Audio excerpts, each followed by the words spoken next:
I do want to flip gears and talk about all the arguing about football, which now feels great in comparison to real hard news.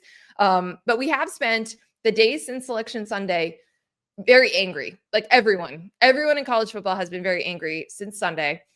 Uniquely angry. I think we have that more so than maybe other sports because like arguing and subjectivity and how you pick a national champion have kind of like always been baked into this sport. But no one has been angrier than Notre Dame. The athletic director, Pete Bavacqua, went on a multi-day media blitz explaining why Notre Dame was very upset by being left out, the way that they were left out, with Miami and Notre Dame flipping at the 11th hour, feeling like the rug got pulled out from under them. And we knew this happened immediately on Sunday. Well, not immediately, a couple hours later. But Joshua, I don't think you and I have talked on this platform about it. No.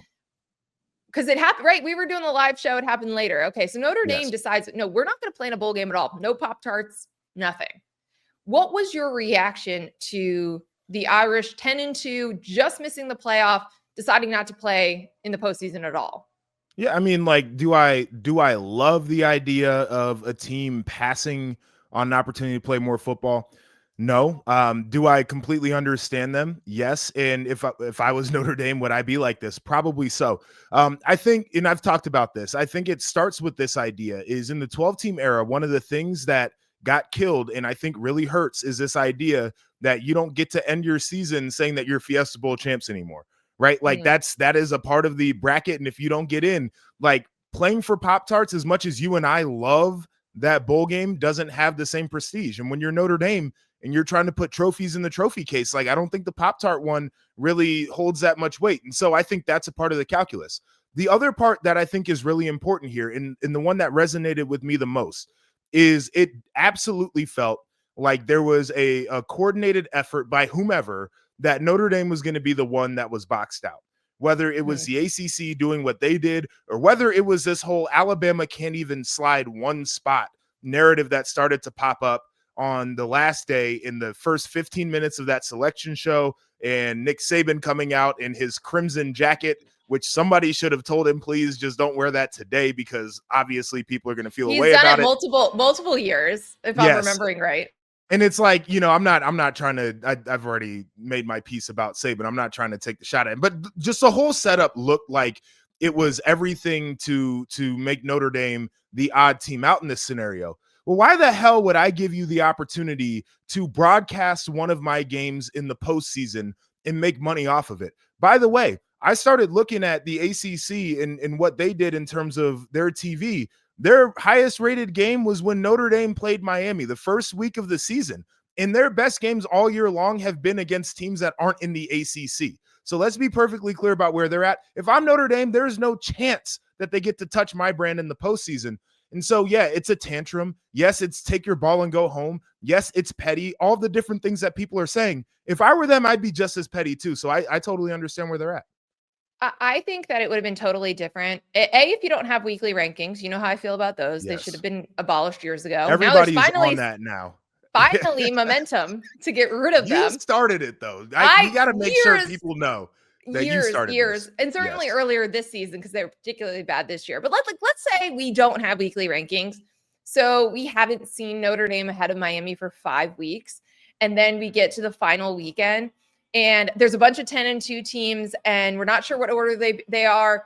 So Miami and Notre Dame go into Selection Sunday not knowing, not really having any good sense of like what the order of these teams is going to be. And then we see Miami ahead of Notre Dame. I think we're all like, okay, yep, that makes sense. They played. It hurts, but it is what it is.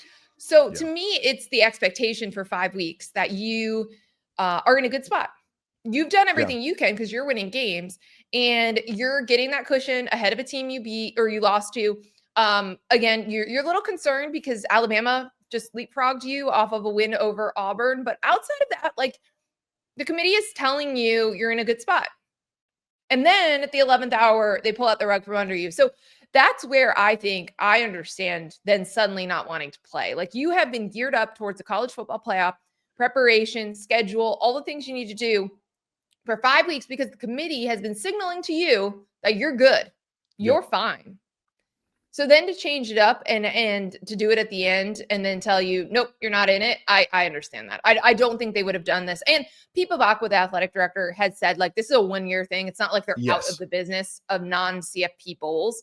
This 100%. was, you were expecting this one thing this whole time. And we're told from the committee, you're good. You're in it. Yes. Until you're not. So I do want to get, can I sorry, go ahead. touch on that? Yeah. Because I think it points to this thing, and I'll say this is a lot of football people are liars. They lie 100%.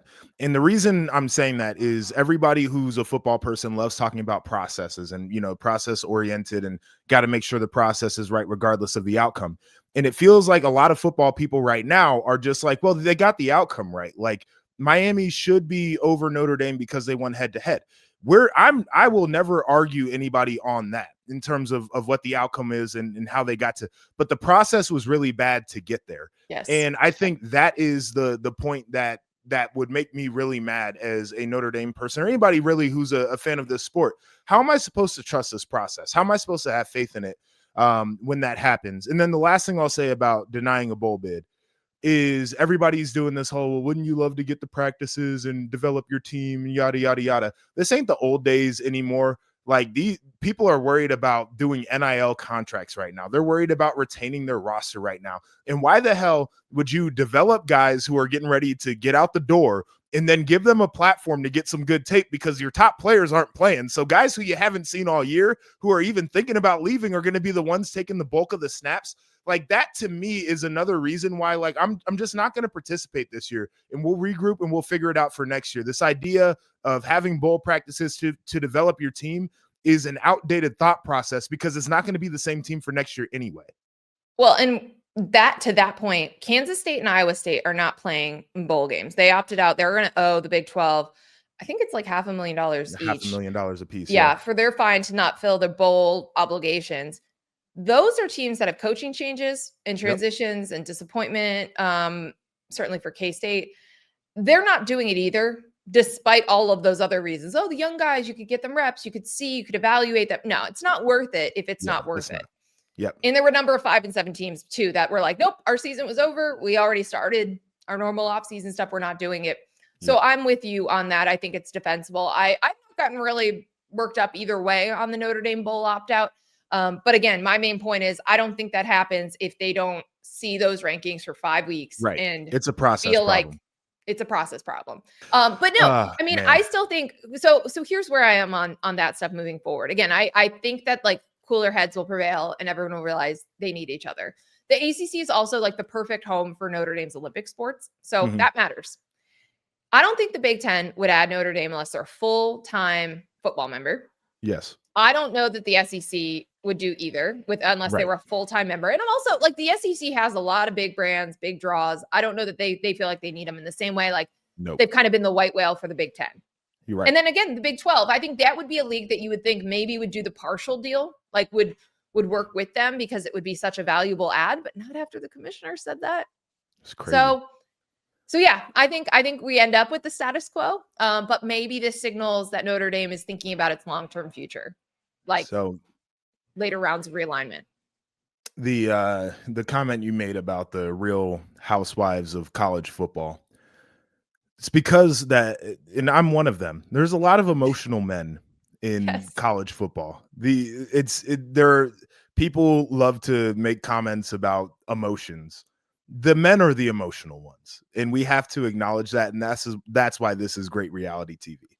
Yeah. So far, I think we should actually vote people into the Real Housewives of college football. Lane Kiffin, charter member, OG, 100%. Brett Yormark can be in there. Well, we got to put him in now. Yes, Pete got to go in there too. Pete, yep. Okay, so we have 3 right now, and we'll wait to potentially add more. Okay. Lane is like the queen bee of the housewives group, though. Yes, true. Yeah, once other coaches become more dramatic and we add them, Lane is still going to be like kind of the ringleader, I think. No doubt.